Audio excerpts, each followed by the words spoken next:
समस्त को praise the Lord नमस्कार। मु आशा करुच्ची आपण मैंने भलरे थिबे। तो प्रभु आमको सुजोग देइछन्ते आज गोटे विषय आलोचना करबा निमंते। तो मु आशा करुच्ची आपण मानक पई सेटा उपयोगी हेबो आत्मिक जीवन रे कढ़ई करिवो। तो हमर आलोचना हेबो जे बाइबल रे तीनोटी बा तीन प्रकार पुनरुत्थान विषय बाइबल कहे। तीन प्रकार पुनरुत्थान तीन प्रकार पुनरुत्थान विषय आम आलोचना करवा। प्रथम होउची आम जेहेतु जानीचु जे ख्रीष्टंक शरीरूप मंडली दिने स्वर्गारोहण करिवो। अनुग्रह सुसमाचार एवं राज्यर सुसमाचार परस्पर भिन्न अटे। तो अनुग्रह सुसमाचार साधु पाउलंक ठारू आरंभ होईची एवं दिने यह सरीबो। केतेबेले सरीबो जे जेतिकी दूत माने लुसिफर सहित पतित होइछंती सेतिकी संख्या विशिष्ट लोक माननकु अनुग्रह समय परित्राण मिलिबो। तापरे प्रकृत रे अनुग्रह सुसमाचार बंद हेबो एवं ए अनुग्रह सुसमाचार विश्वासी माने बा ख्रीष्टंक शरीर रूप मंडलीर सदस्य माने से जगह को जीवे स्वर्ग को जीवे एवं से दूत मानकर जगह को पूर्ण करेंगे। तो जिते अनुग्रह सुसमाचार सरीब मंडली जिते रेप्चर कर स्वर्गारोहण कर प्रकृत में क्लेश हो। तो आज आमर आलोचना होउची जे तीन प्रकार पुनरुत्थान से पढ़ा प्रथम थेसलोनी 4:16-17। कारण प्रभु आपे आदेश दे प्रधान दूतंक स्वर और ईश्वर दुर्वाद्य सहित स्वर्ग अवतरण करेंगे। से जो मैंने ख्रीष्टंक ठारे थाई मरी अछंती से माने प्रथम रे उठिबे। देखंतु जेतेबेले यीशु ख्रीष्ट ख्रीष्टंक शरीर रूप मंडली को नहीं जिवे तो सही समय यीशु ख्रीष्ट जगत को आसुना किंतु मध्य आकाश रे से मंडली को भेट करेंगे। अर्थात मंडली मध्य आकाश को स्वर्गारोहण करिवो, मध्य आकाश को से नीत हेबो। तो जेतेबेले संख्या पूरी जीव अनुग्रह सुसमाचार रो संख्या पूरी जीव बा तीन भाग दूत मानकर संख्या पूर्ण रो संख्या विशिष्ट अनुग्रह समय लोक परित्राण पाइबे सेतेबेले से स्वर्गारोहण जीवे। जेहेतु बहुत वर्ष होईची अनुग्रह सुसमाचार चली आमे समस्ते याकू माने आविष्कार करि पारिनु जे अनुग्रह सुसमाचार भिन्न राज्य सुसमाचार भिन्न, तेणु बहुत विलंब घटी। तो जो माने अनुग्रह सुसमाचार पाती आउ से माने शारीरिक भाव में मरी जाई पारंती आ समय हुए तो मंडली रेप्चर करी न पारे जेहेतु संख्या पूर्ण न हेले मंडली रेप्चर करिवो नाही। तो जेतेबेले संख्या पूरीब तो बहुत वर्ष बीती पारे। तेणु जेतेबेले संख्या पूरीब सेतेबेले जीवित लोक माने एवं मृत लोक माने एमाने किए ना अनुग्रह सुसमाचार विश्वासी माने एवं एमाने स्वर्ग को जाइकी वास करिया लोक माने। तो जो माने शरीर रे जीवित थिबे से माने प्रथम रे मध्य आकाश को जाउ नांती आ जो माने शरीर रे मरी छंती से माने पुनरुत्थित हेबे। तापरे जीवित लोक माने रूपांतरित होइकी स्वर्ग को बा मध्य आकाश को जीवे। एई जो मरी थिबा लोक माने अनुग्रह सुसमाचार विश्वासी माने एमाने जो प्रथमे जाउछंती आ स्वर्ग को बा शून्यमंडल को जाउछंती एटा होछि प्रथम पुनरुत्थान। प्रथम पुनरुत्थान याकू बुझा जाए। आउ गोटे आम देखा आम प्रकाशित 20 पर्व देखा। प्रकाशित 20:4 पर मु सिंहासन समूह देखिली सेही सबु उपरे केतेक व्यक्ति उपवेशन कले सेमानंकु विचार करिवार क्षमता दियागला ଆଉ ଯୀଶୁଙ୍କ ସାକ୍ଷ୍ୟ ଓ ଈଶ୍ୱରଙ୍କ ବାକ୍ୟ ନିମନ୍ତେ ଯେଉଁମାନଙ୍କର ମସ୍ତକ ଛେଦନ ହୋଇଥିଲା, ପୁଣି ଯେଉଁମାନେ ସେହି ପଶୁକୁ ବା ତାହାର ପ୍ରତିମାକୁ ପ୍ରଣାମ କରିନଥିଲେ ଓ ତାହାର ଚିହ୍ନ ଆପଣା ଆପଣା କପାଳରେ ଓ ହସ୍ତରେ ଧାରଣ କରିନଥିଲେ, ସେମାନଙ୍କର ଆତ୍ମାମାନଙ୍କୁ ଦେଖିଲେ ସେମାନେ ଜୀବିତ ହୋଇ ଖ୍ରୀଷ୍ଟଙ୍କ ସହିତ 1,000 ବର୍ଷ ପର୍ଯ୍ୟନ୍ତ ରାଜତ୍ୱ କଲେ। ତ ଏଇଟା ଦେଖନ୍ତୁ, ଏଇଟା ସମସ୍ତ କ୍ଲେଶର ଶେଷ ସମୟର ଘଟଣା, ଆଉ ଏଇଟା ରାଜ୍ୟର ସୁସମାଚାରର ବିଷୟବସ୍ତୁ।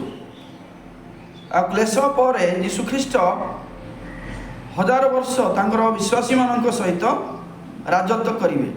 ତ ଯୀଶୁଖ୍ରୀଷ୍ଟ ଜଣେ କରିବେ ନାହିଁ, ଏଇଟା ଲେଖା ହେଇଛି ଯୀଶୁଖ୍ରୀଷ୍ଟଙ୍କ ନିମନ୍ତେ, ତାଙ୍କର ସାକ୍ଷ୍ୟ ନିମନ୍ତେ ଏବଂ ପରମେଶ୍ୱରଙ୍କ ନିମନ୍ତେ ଯେଉଁମାନଙ୍କର ମସ୍ତକ ଛେଦନ ହେଇଛି ବା ଯେଉଁମାନଙ୍କୁ ମରାଯାଇଛି, ଈଶ୍ୱରଙ୍କ ଆଉ ଯୀଶୁଙ୍କ ନିମନ୍ତେ ଯେଉଁମାନେ ମରିଛନ୍ତି ଏବଂ ଯେଉଁମାନେ ପଶୁକୁ ବା 666 ନମ୍ବରକୁ କପାଳରେ ହସ୍ତରେ ଧାରଣ କରିନାହାନ୍ତି, ତ ସେମାନେ ଖ୍ରୀଷ୍ଟଙ୍କ ସହିତ 1,000 ବର୍ଷ ରାଜତ୍ୱ କରିବା ପାଇଁ ସେ ଉପସ୍ଥିତ ହେଲେ ଲେଖା ହେଇଛି। ତେଣୁ ଯେଉଁମାନେ ବି ମରିଛନ୍ତି, ରାଜ୍ୟର ସୁସମାଚାରରେ ଯେଉଁମାନେ ଧାର୍ମିକ ମାନେ ମରିଛନ୍ତି, ଖ୍ରୀଷ୍ଟଙ୍କ ପାଇଁ ଈଶ୍ୱରଙ୍କ ପାଇଁ ମରା ଯାଇଛନ୍ତି, ଆଉ ଯେଉଁ ରାଜ୍ୟର ସୁସମାଚାର ବିଶ୍ୱାସୀ ବା ଧାର୍ମିକ ମାନେ, ଆଉ ଯେଉଁମାନେ କ୍ଲେଶ ସମୟରେ ପଶୁକୁ ପ୍ରଣାମ କରିନାହାନ୍ତି, 666 ନମ୍ବର ଧାରଣ କରିନାହାନ୍ତି, ତ ଏ ପ୍ରକାର ଅନେକ ଲୋକମାନେ ମୃତ ହୋଇଛନ୍ତି, ତ ସେମାନେ ମଧ୍ୟ ପୁନରୁତ୍ଥାନ ହେବେ। ଆଉ ସେମାନେ ପୁନରୁତ୍ଥାନ ହୋଇ ଖ୍ରୀଷ୍ଟଙ୍କ ସହିତ 1000 ବର୍ଷ ରାଜତ୍ୱ କରିବାର ସୁଯୋଗ ପାଇବେ। ମୁଁ ଆପଣମାନଙ୍କୁ କହିବାକୁ ଚାହେଁ, ଏଇଟା ହେଉଛି ପ୍ରକୃତରେ ଦ୍ୱିତୀୟ ପୁନରୁତ୍ଥାନ, କିନ୍ତୁ ପ୍ରକାଶିତ ଏହାକୁ ଦ୍ୱିତୀୟ ପୁନରୁତ୍ଥାନ ବୋଲି କୁହେ ନାହିଁ, ଏହାକୁ ପ୍ରଥମ ପୁନରୁତ୍ଥାନ କୁହେ। କ'ଣ ପାଇଁ ପ୍ରଥମ ପୁନରୁତ୍ଥାନ କୁହେ ପ୍ରକାଶିତ? ଯେହେତୁ ଜହନ ଯେତେବେଳେ ଲେଖିଛନ୍ତି, ସେ ଖ୍ରୀଷ୍ଟଙ୍କ ଶରୀର ରୂପ ମଣ୍ଡଳୀ ବିଷୟରେ ସେ ଲେଖିନାହାନ୍ତି, ଅର୍ଥାତ୍ ଜହନଙ୍କୁ ଅନୁଗ୍ରହ ସୁସମାଚାର ବିଷୟରେ ଜଣାଇ ଦିଆଯାଇ ନାହିଁ। ତେଣୁ ଅନୁଗ୍ରହ ସୁସମାଚାର ଲୋକମାନେ ସ୍ୱର୍ଗକୁ ଯିବେ, ସେଇ ଉପରେ ଯେହେତୁ ତାଙ୍କେ ଜାଣିନାହାନ୍ତି, ତେଣୁ ଏଇ ଯେଉଁ 1000 ବର୍ଷରେ କ୍ଲେଶର ଶେଷରେ ଯେଉଁ ପ୍ରଭୁଙ୍କର ଲୋକମାନେ, ମରିଥିବା ଲୋକମାନେ ପୁନରୁତ୍ଥାନ ହେଉଛନ୍ତି, ତାହାକୁ ସେ ପ୍ରଥମ ପୁନରୁତ୍ଥାନ ବୋଲି କହନ୍ତି। କିନ୍ତୁ ପ୍ରକୃତରେ ଦେଖିଲେ ପ୍ରଥମ ପୁନରୁତ୍ଥାନ ଖ୍ରୀଷ୍ଟଙ୍କ ସ୍ୱରୂପ ମଣ୍ଡଳୀର ମୃତ ଲୋକମାନଙ୍କର ହୁଏ। ତାପରେ ଖ୍ରୀଷ୍ଟଙ୍କ ବା ରାଜ୍ୟର ସୁସମାଚାର ନିମନ୍ତେ ଯେଉଁମାନେ ମରିଛନ୍ତି, ସେମାନଙ୍କର ପୁନରୁତ୍ଥାନ ହୁଏ ବା ମୃତ୍ୟୁରୁ ସେମାନେ ଉଠନ୍ତି ଏବଂ ଯୀଶୁଙ୍କ ସହିତ 1000 ବର୍ଷ ରାଜତ୍ୱ କରିବାର ସୁଯୋଗ ପାଆନ୍ତି। ତେଣୁ ମୁଁ ଆଶା କରୁଛି ଆପଣମାନେ ବୁଝିବେ, এটা ଯଦି ବି ପ୍ରଥମ ପୁନରୁତ୍ଥାନ ବୋଲି ଲେଖାଯାଏ, କିନ୍ତୁ ଏହା ହେଉଛି ଦ୍ୱିତୀୟ ପୁନରୁତ୍ଥାନ। ପ୍ରଥମ ପୁନରୁତ୍ଥାନ କାହିଁକି ଲେଖିଲେ ଜହନ? ଯେହେତୁ ଅନୁଗ୍ରହ ସୁସମାଚାର ବିଷୟରେ ଜହନ ଜାଣିନାହାନ୍ତି, ସେଥିପାଇଁ ଏ ପ୍ରକାର ଲେଖିଛନ୍ତି। ଆଉ ରାଜ୍ୟର ସୁସମାଚାର ହିସାବରେ ଏହା ପ୍ରଥମ ପୁନରୁତ୍ଥାନ ହିଁ ହେବ। କିନ୍ତୁ ଅନୁଗ୍ରହ ସୁସମାଚାର ଆମେ ମିଶେଇକି ଯେହେତୁ କଥାବାର୍ତ୍ତା କରୁଛୁ ବାଇବେଲରେ କେତୋଟି ପୁନରୁତ୍ଥାନ ଅଛି ବୋଲି, ତଦନୁସାରେ ଏହା 2 ନମ୍ବର ପୁନରୁତ୍ଥାନ ଅଟେ। ତାପରେ ଆମେ ଆସିବା ତୃତୀୟ ନମ୍ବର ପୁନରୁତ୍ଥାନ। ତୃତୀୟ ନମ୍ବର ପୁନରୁତ୍ଥାନ କେବେ ହେବ? ସେ ପ୍ରକାଶିତ 20:5 ଅବଶିଷ୍ଟ ମୃତ ଲୋକମାନେ ସେହି 100 ବର୍ଷ ପର୍ଯ୍ୟନ୍ତ ନ ହେବା ପର୍ଯ୍ୟନ୍ତ ଜୀବିତ ହେଲେ ନାହିଁ। ଏହା ହିଁ ପ୍ରଥମ ପୁନରୁତ୍ଥାନ। ମୁଁ ଯେମିତି କହିଥିଲି, ପ୍ରକାଶିତ ଏହାକୁ ପ୍ରଥମ ପୁନରୁତ୍ଥାନ କୁହାଯାଏ। ତ ଯେଉଁମାନେ ଖ୍ରୀଷ୍ଟଙ୍କ ନିମନ୍ତେ, ଈଶ୍ୱରଙ୍କ ନିମନ୍ତେ ଜୀବନ ଦେଇଛନ୍ତି ବା ମରିଛନ୍ତି, ସେମାନେ 1000 ବର୍ଷ ଖ୍ରୀଷ୍ଟଙ୍କ ସହିତ ଶାନ୍ତିର ରାଜ୍ୟରେ ଶାସନ କରିବା ନିମନ୍ତେ ପୁନରୁତ୍ଥିତ ହେଲେ। କିନ୍ତୁ ଆଉ ଅନେକ ଲୋକମାନେ ଅବଶିଷ୍ଟ ଲେଖା ହେଇଛି, ସେମାନେ ପୁନରୁତ୍ଥିତ ହେଲେ ନାହିଁ। 1000 ବର୍ଷ ଶେଷ ହେବା ପର୍ଯ୍ୟନ୍ତ ସେମାନେ ପୁନରୁତ୍ଥାନ ହେଲେ ନାହିଁ, ମାନେ ଉଠିଲେ ନାହିଁ। ତେବେ ଏମାନେ କିଏ ହେଇଥିବେ? ଏମାନେ ପାପୀମାନେ। ସେମାନେ ଯଦି 1000 ବର୍ଷରେ ପୁନରୁତ୍ଥିତ ହେଇନାହାନ୍ତି, ତେବେ ଏମାନେ ପାପୀମାନେ। ତ 1000 ବର୍ଷ ଶେଷରେ ଏମାନେ ପୁନରୁତ୍ଥାନ ହୁଅନ୍ତି। ତ 1000 ବର୍ଷ ଶେଷରେ ଏମାନେ କ'ଣ ପାଇଁ ପୁନରୁତ୍ଥାନ ହୁଅନ୍ତି? ପୁନରୁତ୍ଥାନ ଏମାନେ ଏଇଥିପାଇଁ ହେବେ, ସେମାନେ ବିଚାର ପାଇକି ନର୍କ ଯିବା ପାଇଁ। ତ 12 ପଦ ଦେଖନ୍ତୁ, ପ୍ରକାଶିତ 20:12 ପୁଣି ମୁଁ କ୍ଷୁଦ୍ର ଓ ମହାନ ସମସ୍ତ ମୃତ ଲୋକମାନଙ୍କୁ सिंहासन सम्मुखें ठिया होइथिबार देखिली। आओ पुस्तक सब फिटागला पर जीवन पुस्तक नामक आउ गोटे पुस्तक फिटागला। से पुस्तक मानक लिखित विषय प्रमाणे मृत मैंने आपण आपण कर्मानुसार विचारित हेले।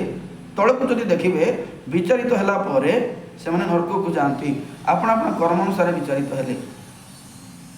तो विचार उपरे मते आपण माने देखंतु मनुष्य भल करिछि कि खराब करिछि से उपरे विचार हुए नहीं। विचार हुए एथिपाई जे को कारण पाई जणे लोक नरक को जीव। किंतु जो माने नरक को जाउ नांती सेमानकर जीवन पुस्तक रे ना अछि आ सेमानकर विचार नाही। जीवन पुस्तक रे ना जति नाही से लोक नरक को जीव। तो को कारण पाई नरक को जीव ताको प्रमाण देवार अछि, ताको कहिवार अछि तोर एटा भूल। तो सेथिपाई अन्यान्य पुस्तक फिटा जाए आउ सेते बेले से माने निजर कर्मानुसार दोषीकृत होई कि नरक को जानती। तो एई जो पापी माने विचार सम्मुख रे उठिले दंडाज्ञा पाइबा पई एटा होची तृतीय नंबर पुनरुत्थान। 3 नंबर पुनरुत्थान हुए। तो ए माने पुनरुत्थान होई कि विचार पाई कि ए माने नरक को जानती। तो मु आशा करूची आजिर आलोचना बेसी मूल्यवान होइथिबो। प्रथम पुनरुत्थान होची ख्रीष्टଙ୍କ स्वरूप मंडली मध्य आकाश को जीव। तापरे क्लेश अछि। क्लेशर शेष रे 1000 वर्ष जेतले यीशु करिवे सेते बेले से राज्य सुसमाचार धार्मिक माने पुनरुत्थान पाइबे एवं 1000 वर्ष यीशु को सहित राजत्व करिवे। एवं 1000 वर्ष शेष रे जेतु विचार अछि सेते बेले पापी माने आउ थरे पुनरुत्थित हेबे आउ से माने विचार पाइ कि दंडाज्ञा पाइबे। एही प्रकार हमर 3टी पुनरुत्थान विषय बाइबल रे देखिबा को मिले। मु आशा करूची आजिर आलोचना आपण मानकु आत्मिक जीवन में कढ़ई नेब। समस्त को नमस्कार एतिकी कहबी। Praise the Lord.